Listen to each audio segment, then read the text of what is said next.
right. Good morning. Center for Spiritual Living, Palm Desert, friends all over the world. So grateful to be with you for another Life on Love, the possibly second to last Life on Love today. And today we're going to talk about love. I'm very excited about it. Actually, we're gonna take love head on. Second to last is next Friday, 1 week from today. Very excited to have an opportunity to interact with my new friend, Sharif Abdullah. If you're not familiar with him, I encourage you to Google him, Sharif Abdullah. He'll be with me next Friday. And I say possibly the second to last. Dr. Joe gets back from his sabbatical next week. And so we'll see how we shake things up and move things around and keep moving forward, because that's what we do. So anyway, good morning. It is a blessing to be with you. I'm so grateful. We're going to hear from Ernest Holmes.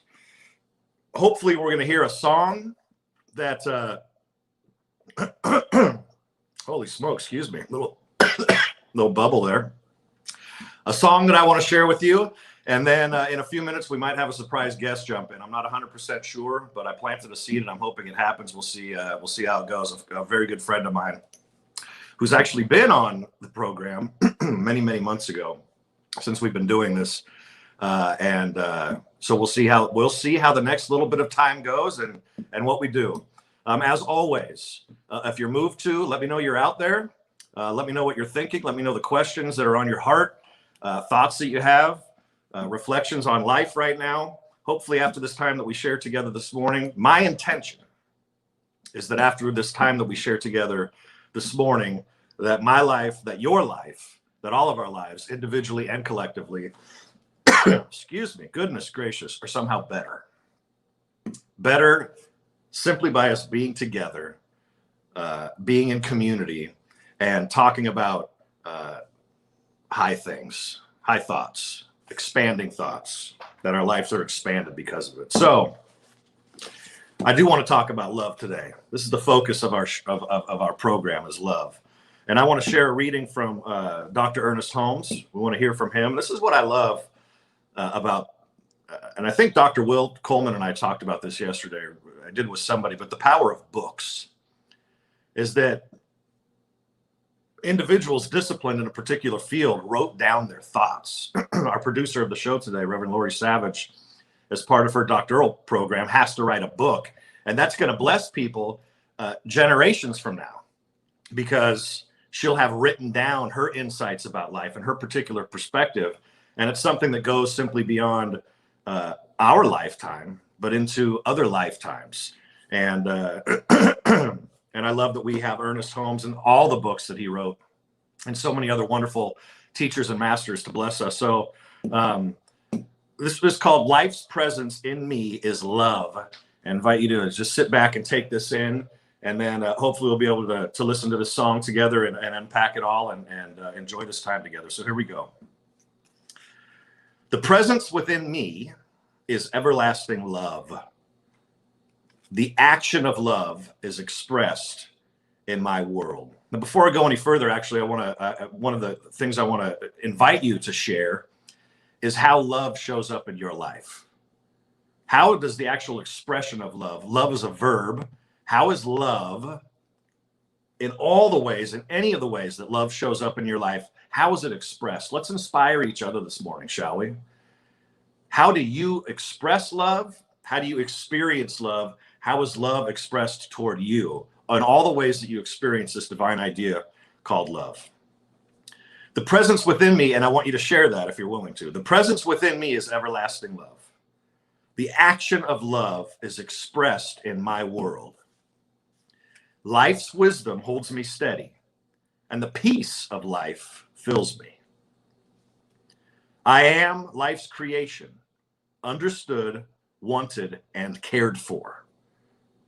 From this infinite source, I give and receive love in my world. If petty emotions seem to trouble me, I immediately turn to the source within me of strength and peace. Life in me does the loving, and I have no fear. Kindness and understanding are shown to me. I bless anyone who seems to disturb me. I know how to love those who are dear to me and love them more each day. As our love grows, so we grow as individuals. Life in me is never troubled. Nothing can take love from me or keep it out of my heart. Love enters freely, and there is no restriction to it. I came into this world to love, and I am loving. I express my love for life, a boundless gratitude, because I live. Life rejoices for me because of and by means of me. Ernest Holmes' thoughts on love today. So I ask again, how do you love? How does it show up in your world? Have you taken an inventory of it lately? Have you taken stock? A list as long as you can make of all the ways that you experience love in your life. With your family, dearest friends. Sometimes family, it's challenging to actually, so many of these words that we talk about are interchangeable. How much does love have to do with forgiveness as well? If we really love somebody, the capacity to forgive them when we are trespassed or when I trespass. It's pretty easy for me to love my daughter. I mean, she's my daughter. And at this point, I haven't found a reason to dislike her very much. Throwing a tantrum here and there, et cetera, et cetera. It's easy to have a moment of, oh my God. But generally speaking, it is a love without condition. How do we find love today so that we can literally change our environments where we find ourselves? That you can actually find a way to bless anyone who seems to disturb you, as Ernest Holmes invites us into. That you can actually, if you experience petty emotions that seem to trouble you, how can you immediately turn to the source of strength that Ernest Holmes calls love? A givingness. Can we get out of our own way? Can we stop considering so much that the world is just about me and mine and getting mine? And understand that as much as we want to experience a fulfilled life, a lot of the pieces of that puzzle have to do with giving ourselves away. And that's love. How do we give ourselves away? Our gifts, our kind thoughts, that we actually breathe life into something instead of sucking life out of something. When you walk into a room, you seek to lift the room off the ground instead of having the room come to you. Love. Now, this song that I want to share with you is by an artist named Corey Asbury. And I would say I would qualify him as probably a part of the fundamentalist movement and Corey, if you happen to be listening, man, I love your music. I want to be clear on that. Our ideas about the church and things like that might differ, but I'm always willing to have a conversation with anybody, brother. And I want to share your music. This song is called "The Father's House," and and it moves me. It actually heals me every time I listen to it. I probably play this song right now 2, 3, 4 times a day because it moves me so much. And I invite you to be moved by it too. So it's called "The Father's House," but the idea with it is comfort. So when he's singing "The Father's House," if it's appropriate for you, I invite you to consider "The Mother's House." We talked about this with Dr. Will yesterday as well, this idea of an androgynous origination of life, male and female, both as one. And from a male-centric perspective, historically, there's been a tremendous amount of interpretation of Scripture from a male perspective that has thereby informed us from a male perspective.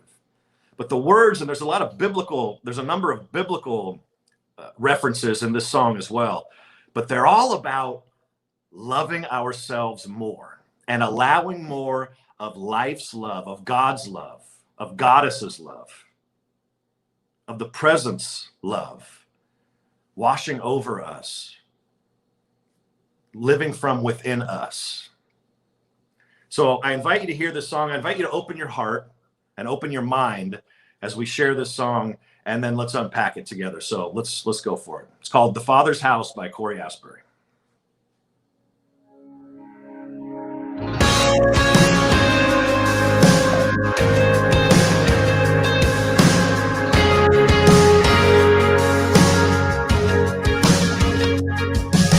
Sometimes on this journey, I get lost in my mistakes. What looks to me like weakness is a canvas for your strength. And my story isn't over, my story's just begun. And failure won't define me, 'cause that's what my Father does. Yeah, failure won't define me, 'cause that's what my Father does. Ooh, lay your burdens down.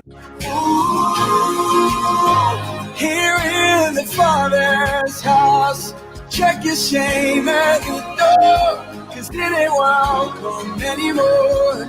Ooh, you're in the Father's house.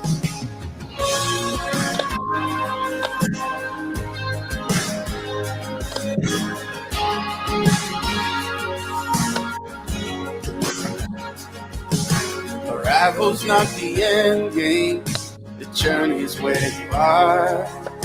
You never wanted perfect, you just wanted my heart. And the story isn't over if the story isn't good. The failure's never final when the Father's in the room. The failure's never final when the Father's in the room. Ooh, lay your burdens down.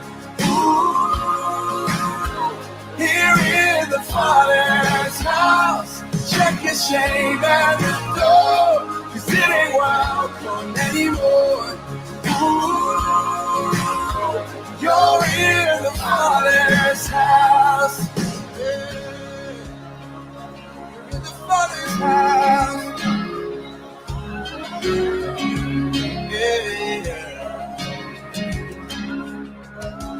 Prodigals come home, the helpless find hope.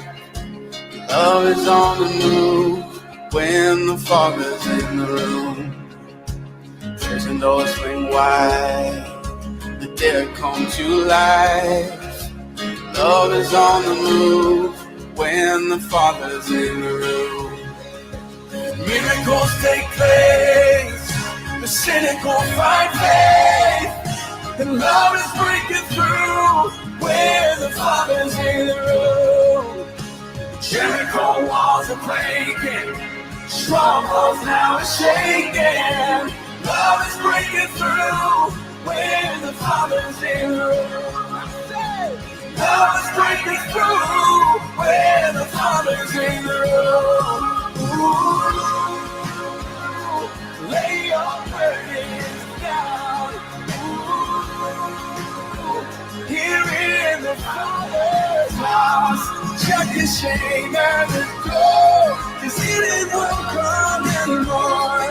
Ooh, you're in the Father's house.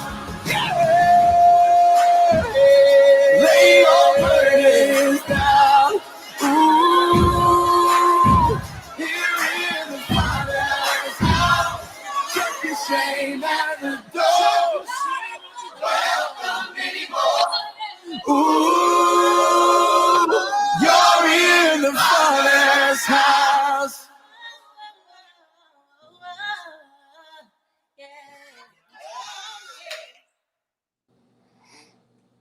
Isn't that something else? I hope you, I love that song. It heals me over and over again. Jericho walls are shaking. And I love over and over again, lay your burdens down. Check your shame at the door. This is the most loving thing we can do to ourselves. The most loving way we can be with ourselves. Check your shame at the door.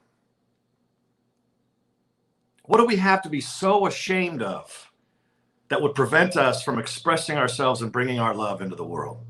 What burdens are we carrying? What do we have to be so ashamed of? Now my phone's preaching back at me. Expressing ourselves and bringing our love into the world. What burdens are we carrying? That's. I guess I need to hear this sermon in my own voice. This talk, this sharing. Lay your burdens down. How important it is to actually embrace ourselves. First and foremost, embrace ourselves. The story isn't over if the story isn't good. We're in life's house. That's the way to interpret it. We live in life's house, in love's house. It said, love is on the move when the Father's in the room. Love is on the move when we lay our burdens down. When we get rid of our shame. I'm going to read Ernest Holmes one more time. But isn't that song something? There's something in there. Reverend Lori, come off the couch for a minute. What do you think? Talk to me before I read some more Ernest Holmes. Are you there? I'm here. Beautiful, beautiful voice. Wow. Yeah, I've never heard him before. Yeah. How did you come across him? When I first moved down here, I was scrolling the radio stations. The first thing I hear is music. I hear lyrics second when it comes to music. I heard the music and the notes somehow hit me. Yeah, the really. idea, The music's very heart opening, isn't it? It's got a vibration to it. It's just got beautiful. a vibration to it. Yeah. Yeah. And I know some of the language is going to be challenging for some people, but again, if we can interpret anything, then we can interpret it and make it ours. But it's powerful. Yep. There you go.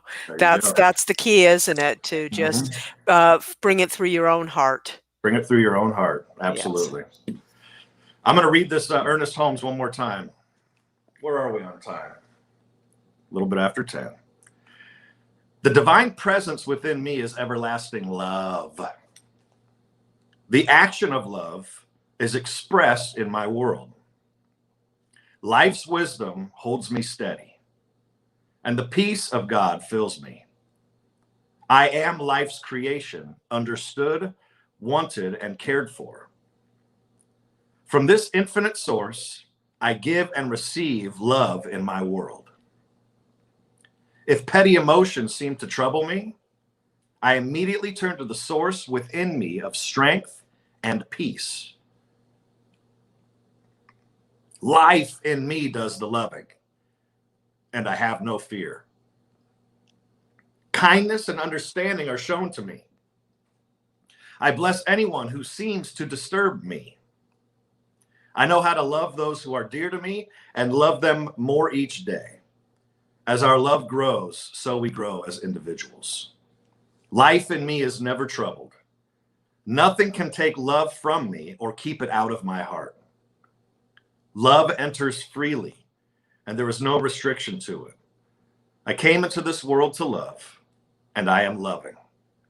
I express my love for God, a boundless gratitude, because I live. Life rejoices for me because of and by means of me. I came to this world to love. If we can simplify life down to that, and I share this in my talk on Sunday that you'll hear on when it comes out Sunday, how can we simplify life? How can we make the equation as simple as possible? Me plus love equals a good living type of thing. Me expressing as love equals a good life. How does Rumi say it? Rumi says, love is a fire and I am wood. Love is a fire and I am wood. Now, here's one thing I love about my evangelical brothers and sisters is that they know how to make music. And if there's ever a way that love is expressed, it's through music. Always. I mean, I'll go to a fundamentalist evangelical church just to have my heart open through the music. And that's what that song does for me. Heart open is the most important thing. Sometimes we get in this particular movement of science of mind, religious science, centers for spiritual living. And Ernest Holmes said this later in his life. I wish I would have contemplated more the heart than the head. And we're grateful for all the ways that, everything that he shared with us. And all the deep dive he took into his own soul. But it's an interesting statement, isn't it? Sharing more of our heart than our head. And what a particular piece of music does, or when you've heard that extraordinary talk or presentation, or what a piece of art does, what does it do? It enlarges our life. It expands us. And isn't that what all of us are desiring? Is to be expanded somehow, to be enlarged, to actually see more of life today than we saw yesterday, to have our paradigms shifted and expanded. The comfort of what's familiar is fine, but isn't it cool to make a new friend? To hear a new song? To see a program or a show that you haven't seen before? I found one recently that is just, I get such a kick and so much entertainment out of it. It's enlarged me. It's expanded me simply because I laugh so hard when I watch it. Or that song that takes you someplace, some ethereal, what's the word? Whatever the word is, takes you someplace else where you can lay your burdens down, where you can check your shame at the door, if you're carrying any, where you can understand that there is no destination, but there's a process, and the process is to love more and more and more. So I ask you again, how are you loving? How are you experiencing love? How does love show up in your life? How can love heal us today? With the fires up and down the west coast of the United States, with so many differing opinions and so much venom behind them, how can love heal us today? As simple as listening to somebody, just listening to their story for 2 minutes. That can transform somebody's day, and then as a portal to transforming somebody's life. Somebody who's lonely, who just needs an ear for a few minutes. There's a lot of cliches out there. Someone that just needs a smile, right? To muster up a smile when you might be having a tough day, but knowing that it's going to cause something to happen in your life. A smile. I know oftentimes we want to kind of think bigger, and I think sometimes that can paralyze us because we think on a more grandiose scale of, how I can change the fundamental arc of human existence. But we don't ask often enough, I don't think, how can I change the fundamental arc of my existence? Of my life? So that I'm a better dad today than I was yesterday. So that I'm a better human being today than I was yesterday. So I contribute something a little bit different, a little bit more today than I did yesterday. It doesn't have to be a Herculean effort. Sometimes it feels like it in this journey of personal growth and development and becoming more acquainted with our spirit, with the truth of our being, and to integrate our humanity with our truth, with the understanding of where we come from and who we are, to transcend the conditions of all that it means to be a human being, embrace them, transcend, and change. And again, as I talked yesterday with Dr. Will, one of the greatest fears that we have to lay down is change. Change. Can we be more loving today? More loving. More expressed in it.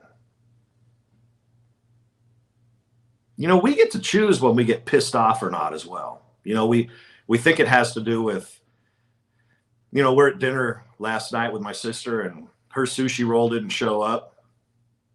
We get to choose whether we're pissed off about that or not. Or we're just going to roll.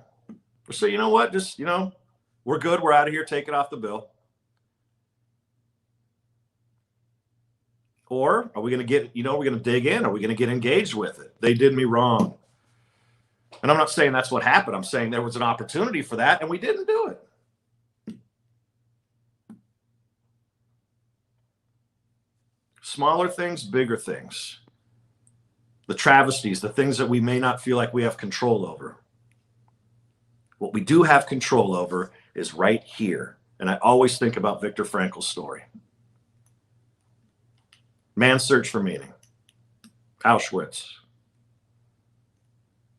You can do whatever you want to my body, but you cannot mess with my mind. Can't do it. You can't mess with my attitude. That's love as well. That's love. Reverend Lori, when was the last time you had an opportunity to jump into love when it could have looked otherwise? When was the last time you had to dig in and say, you know what, I'm gonna choose love in this moment, in the face of I could get pissed off and make a scene here. I could make a big you know, make a deal out of it, make something out of it, rather than, you know what, I've got tools, I've got love, I know the bigger picture. Do you have a story or an option? Wow, you know, it's interesting. I don't end up in those situations very often anymore, and if I do, maybe I don't notice. That's an example of it, though. I think that's an Yeah, expression of it. we were talking about this last night. You know, are you unconsciously oh, what's the word? Not capable. Something like that. In other words, has you, all your belief systems about love and connection, are they so ingrained that they're unconscious now? Hmm. And it's become unconscious to respond with love. Now, do I stay there all the time? I'm pretty good when I'm out about in the world and in relationship to other people. Watch me watch the debate. And I'll Right. just boom out the window, and I Yeah. have to like take a breath and go, okay, what do I know here? And what is the truth? Hmm. And the second I ask myself that question, that's like my core question. What is true here? And it's the small t truth, but it's also the big T truth, right? So sometimes I can't jump straight to the big T truth. I Yep. need to kind of climb up the small t truths. Yep. You know, and the Yep. first Maltese truth is always all is well. Hmm. You know, that's become kind of my little catchphrase, all is well in always, always. Hmm. That is a small T truth no matter what's going on. And it's a big T truth too, isn't it? It is. You But know? you're informing yourself by that mantra to Yes. actually. It's like I remember when my daughter, when we first gave her solid food, she threw it up. It was Christmas morning. My grandma was there, her great grandma. We gave her solid food for the first time. She was grubbing on it, kind of shoveling it, and then you know, like 5 minutes later, raw, it all came up. But it's interesting. Now our bodies learn how to eat food and then eliminate what through our body. We eat food, eliminate what the body doesn't need, and the body just knows how to metabolize the rest and send it to where it needs to go. Yes. That's kind of the same. That's what it makes me think of when you talk about truth, that it's an unconscious process, but we're so used to it now that we're just living in love no matter what. But it started as a conscious choice. Mm. You know, because you can go in either direction, just like you said in the sushi place, right? You made a conscious choice, but because you've made so many of those conscious choices, now it's become an unconscious bias towards love. Towards love. And we're always strengthening our synaptic connections, right? Neuroscience is proving science of mind, and to me, that's like it's so exciting. I don't think we're talking about it enough. Mm, Everything Ernest Holmes taught is now being scientifically proven. yes. Yes. And the ancient teachers from thousands of years ago as well, right? Yes, They intuited it, and now yes, science is proving it.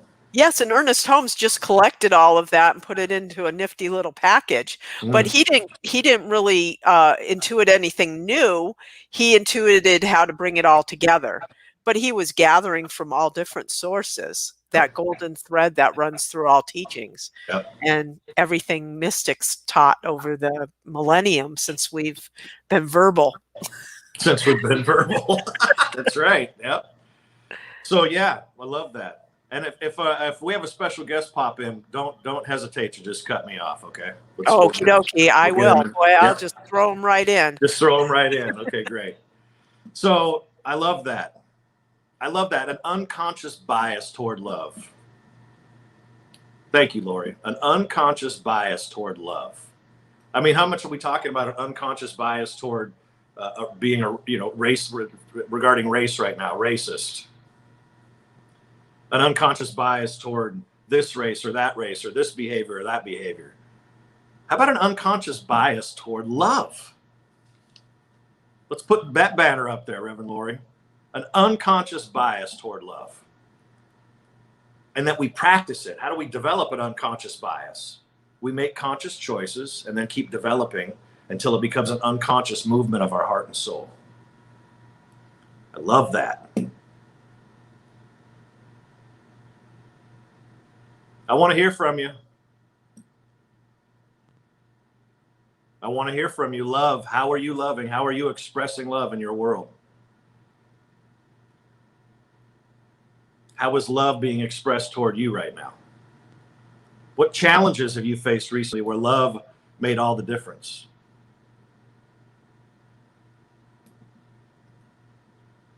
What challenge have you faced where love actually pulled you through or love healed you?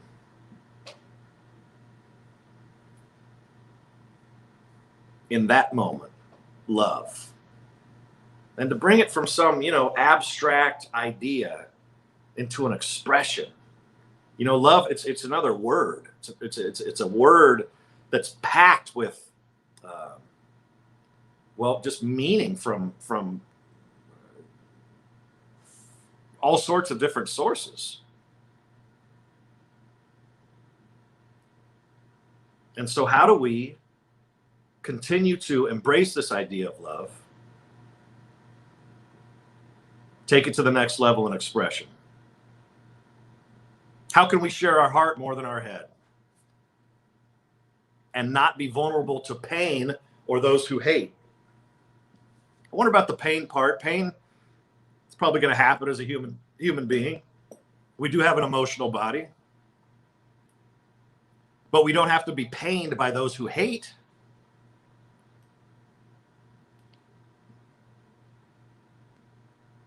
Love is stronger. Always has been, always will be. Love doesn't cause high blood pressure.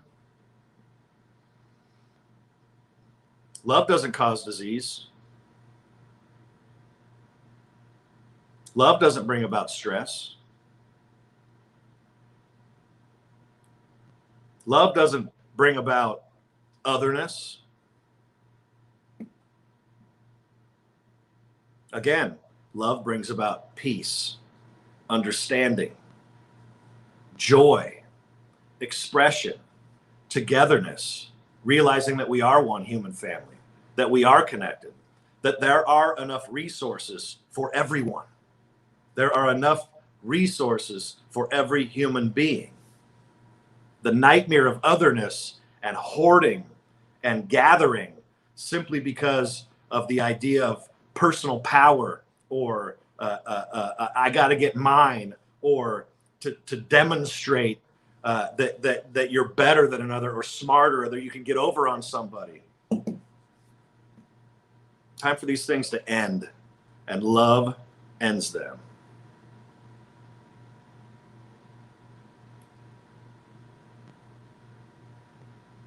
Love ends them. Love heals.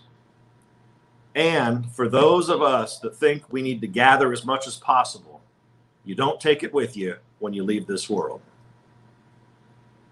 Nobody has.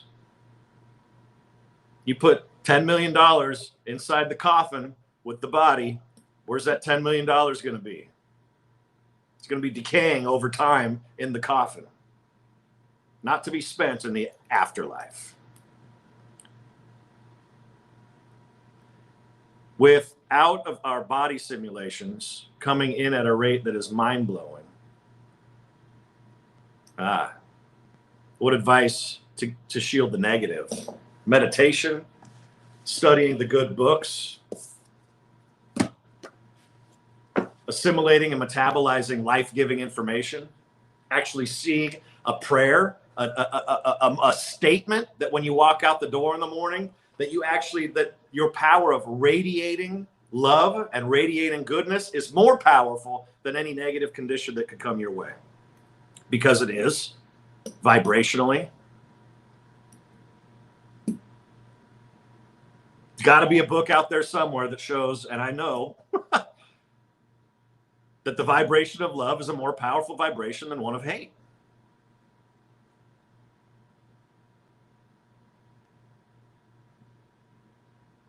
We actually create some sort of force field. I would say not necessarily to keep, though it will keep things out, but what we want to do is actually be proactive such that when we're in any environment that we're in, that we're radiating such a field of love that it actually transforms and transmutes any negativity that's around us. I see it over and over again. I'm in the presence of somebody that's grumpy. You just be with them for a moment in love, and it transforms grumpiness into at least neutrality. You've seen it too. But that's a practice. We can actually make it a game. I mean, sometimes the game for me is, going through customs after I've traveled. And, there's customs agents like to pull the power trip from time to time. I mean, come on. One of the games I play is, can I make them laugh? Can I make that customs agent laugh? Can I actually commune with them? It's not a bad rap on customs agents, forgive me. It's just sometimes we all get grumpy. Sometimes the majority of us can go into a power trip sometimes, or othering. Again, what are we called to do? Love. Bring us back to it. I always come back to organized sports because that's what I know a lot, but there's so much truth in it. You practice the fundamentals and you work on the fundamentals so hard over and over again so that you can get to the point where you actually can dribble between your legs and around your back and, do the crazy stuff and make the basket. It starts with the fundamentals, though. It starts with the fundamentals. And the fundamentals in our discipline are teaching ourselves to love.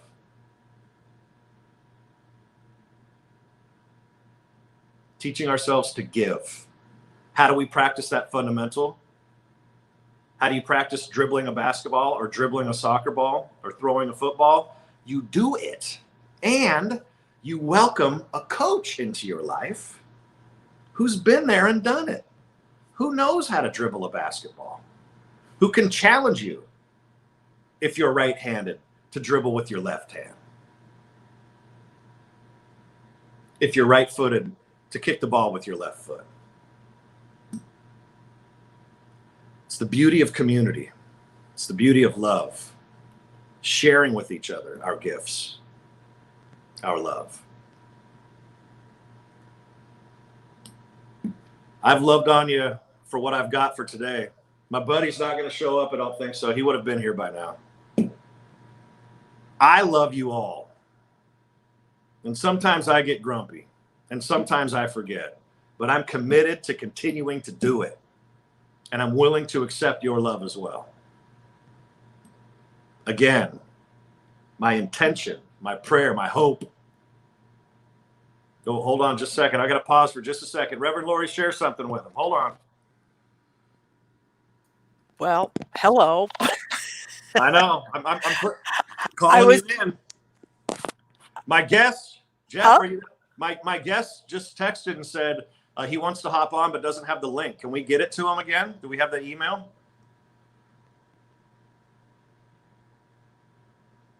I think we can. I think somehow we will. Get this guy talking about love. He's my brother. I think we still have that email. Dude, I can send it again. Bear with us, folks. This is where it gets good. This is life in real time right here. Rev Charles, I would suggest go ahead and forward that email to him because I do not see Jeff at the moment. Okay, I'm going to do it. Will you entertain the folks for a moment? Do so. I will entertain the folks for a moment. Be thankful I don't tap dance. As I was listening to Reverend Charles, all I could think was, whatever the question is, love is the answer. Love only is part of my personal mission statement, and it is life altering. When I come up against anything, I simply ask, well, what would love do here? What would love do?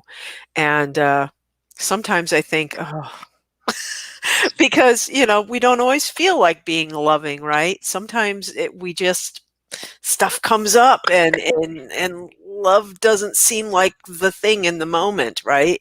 Maybe it's anger, maybe it's frustration, but love is always the answer because anger and frustration just leads to more anger and frustration. Thoughts and emotions, they're sticky and they attract like thoughts and emotions. Oh, there he is. Yay. I vamped. You are making. And back to you, Reverend Charles. You know what I appreciate about that is that doesn't happen every day. Now you're on. Well, it's so funny because the first time I did this to you, this little intuitive, I didn't expect to be on screen, but this little intuitive voice said to me, comb your hair. And I was so glad I listened because you said, Reverend Lori, what do you think? And I was like, okay, I think I'm glad I combed my hair. That's what I think. Oh, I love it. Well, hey, you know what? I mean, there's a certain amount of life that's scripted, and I find a lot of magic in the unscripted parts of life. Absolutely. And if there he is. All right, I'm going to go and I'm going to add your friend in. All right. Thank you, Lori. D. Oh, he's driving. I love that you're driving. Where in the world is Daryl Jones' spirit? This is Reverend Daryl Jones. I think he's someplace on the streets of Chicago. Is that right? You are right. I am not on Lakeshore Drive, but I'm on the street next to Lakeshore Drive. Oh, I love it, brother. We are talking about we're talking about love. Are you safe? Is this a good thing to be doing? Oh yeah. As long as you don't mind me making eye contact with the screen, I'm good to go. But I'll stop right now. So what's up, my brother? We're talking about love today. Yeah. Love, love, love. And I shared some words by Ernest Holmes.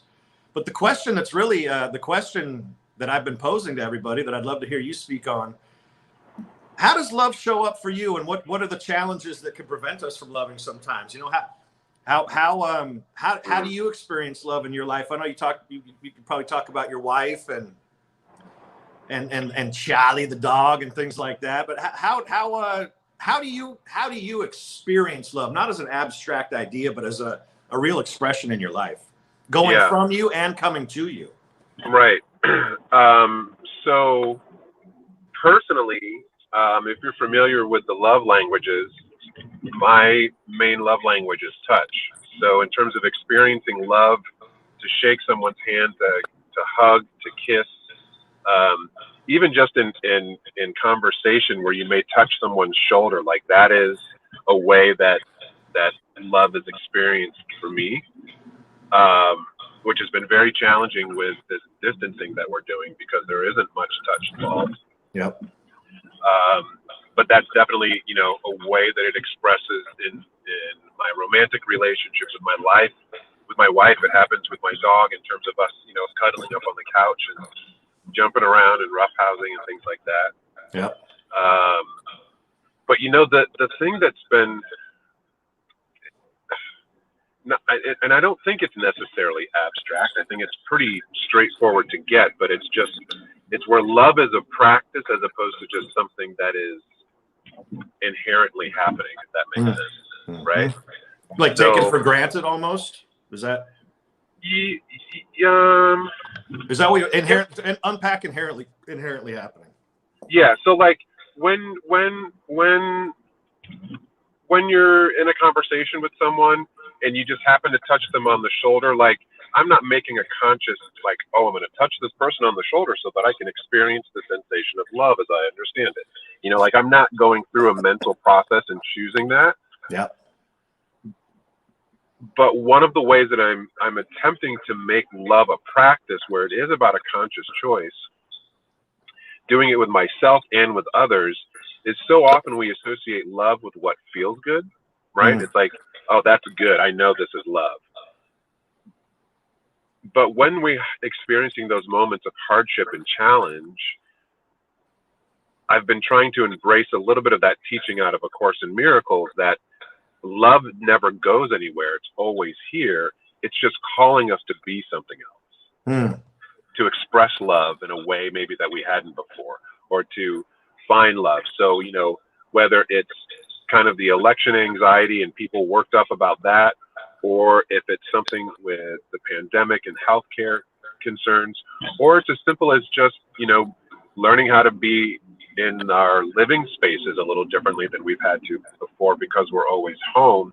In those moments of challenge and discomfort and maybe even anger, going, what's love calling me to be right now? How can I express love even if I don't like the situation right now? I don't know if that is too heady or not, but well, that's the practice though, isn't it, brother? I mean, like, how do we, the discipline we were talking a little bit earlier about, you know, the fundamentals, that we practice the fundamentals to such a degree that when it gets to time where, you know, it's crunch time, it's hard, we have the fundamentals to lean into, but we've also practiced enough that it's easier to lean into them. Right. Exactly. And which is what you're saying too about, you know, just a touch on the shoulder. You're not saying, oh, I'm going to go love on this person. It's just, you're being loving. Right. What is it for you in terms of that, the answer to that question? You may have already shared it with others on the call. Well, no, just you initially, like, how does love show up for me right now? How does that show up for you? Time with my daughter, swimming in the pool. I'm so grateful that my sister and brother-in-law are down here right now. And, you know, there's still grief happening in the family about the loss of, you know, my nephew, and just hugs. Yeah. Quality time, you know, just a moment here and there. Listening. I shared this a little bit earlier. Is just a moment of listening to somebody is how I express love as well. But I'm like you. I'm a toucher. I'm a touchy feely. I mean, you know that. Yeah, I do. So I think sometimes too, though, that what I've offered folks earlier is that we can change the environment, any environment that we're in, just by committing to being a radiator of a powerful presence rather than kind of a susceptible nerve to whatever negativity might be in the area. Yeah. That when you radiate, it actually it transforms our experience. What would you say about that? I wholeheartedly agree with that, and I think that's the calling for all of us. Some of us are more conscious of it than others, but I can't tell you how many times, and this is not like tooting my horn, but the power of an intention, right? So like I'll go into a situation when I do a lot of corporate meditation instruction, like going into a corporation's boardroom, that's not a place where people go to relax, right? That's not a destination in the office space to find some calm. And then even today with everything happening through, you know, virtual digital content like this, more and more going to the computer, going to the phone for these meetings is not a place where anyone's going to experience much relaxation. But whenever I teach online, I set an intention of going into it to be a presence of calm, to be a presence of love, to be a presence of acceptance. And I can't tell you how many times before I even start leading a meditation, I don't know if it's the tone of my voice, the cadence of which I speak, but people will comment, I'm already feeling more relaxed already. You know, and I do think that when we you know, let ourselves be a beacon for love in that way, just allowing a little bit of a softening when we go into a room or a space, it's palpable, and Yes. it changes, you know, unique experiences at the time. And then I think, you know, it changes lives then if it becomes more and more of a consistent thing. Yes. Yeah.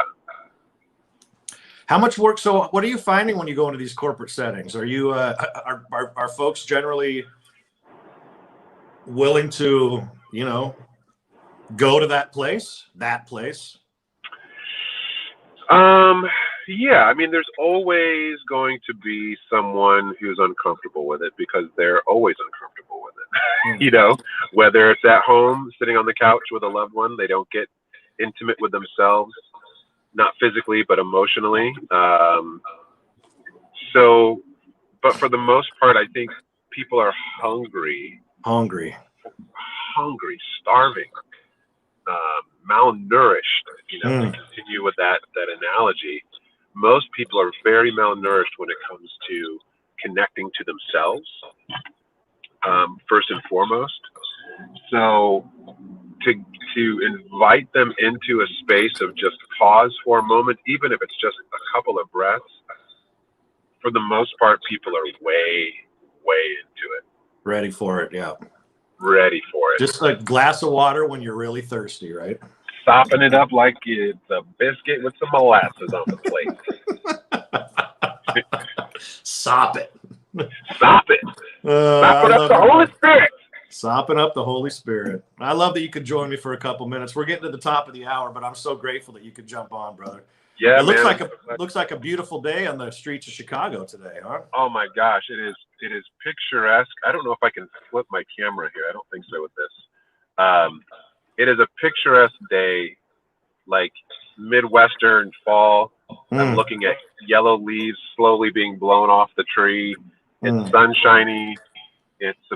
I'm in shorts. It's about 75 degrees, not humid at all.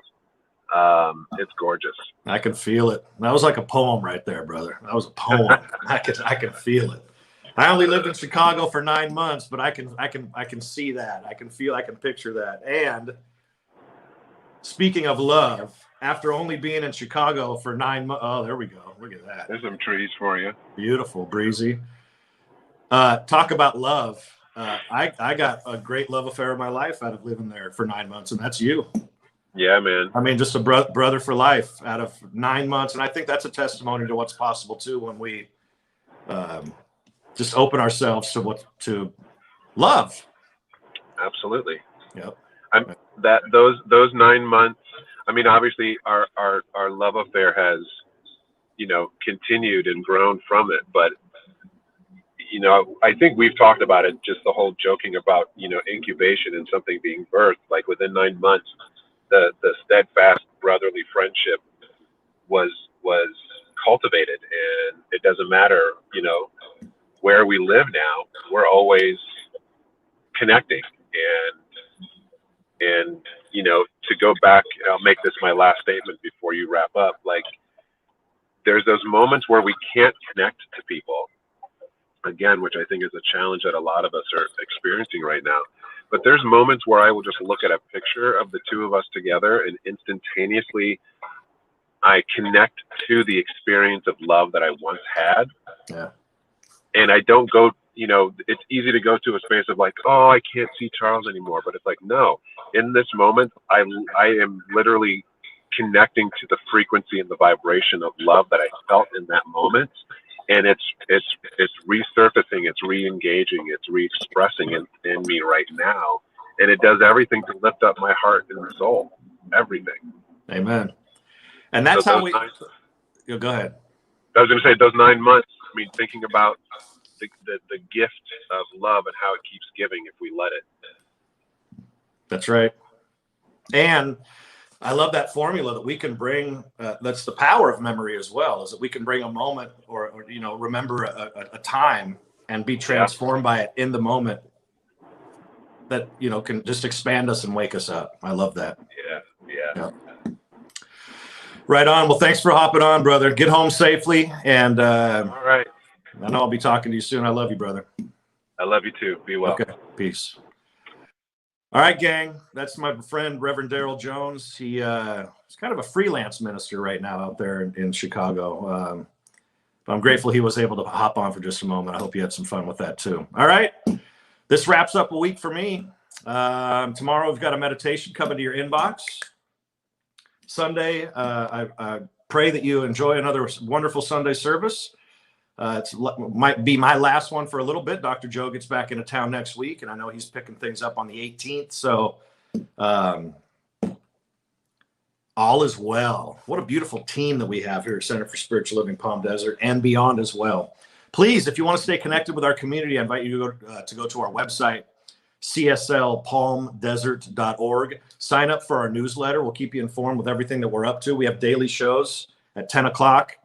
And then our virtual Sunday service that we make available to you every Sunday at just after 6 a.m. cslpalmdesert.org to stay in touch with us. And we'll keep you informed of what's happening. And we're blessed here in the Coachella Valley.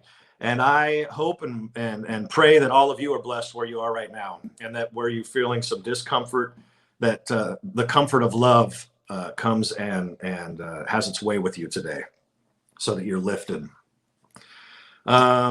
We continue to appreciate and welcome your financial support of our center. It's an important time. The building may be generally closed down, but our programs are, I think, strong as they've ever been. And much as we all can't wait to get back together, here we are, accepting reality the way that it is and knowing that we're do our part to change as much as we can about that. Wear your masks, socially distance, do all the right things. And soon enough, we're going to be back together again in all the beautiful ways that we love to be. So much peace, much love. Have an extraordinary weekend and make today best day ever. Peace and love, community. See you soon.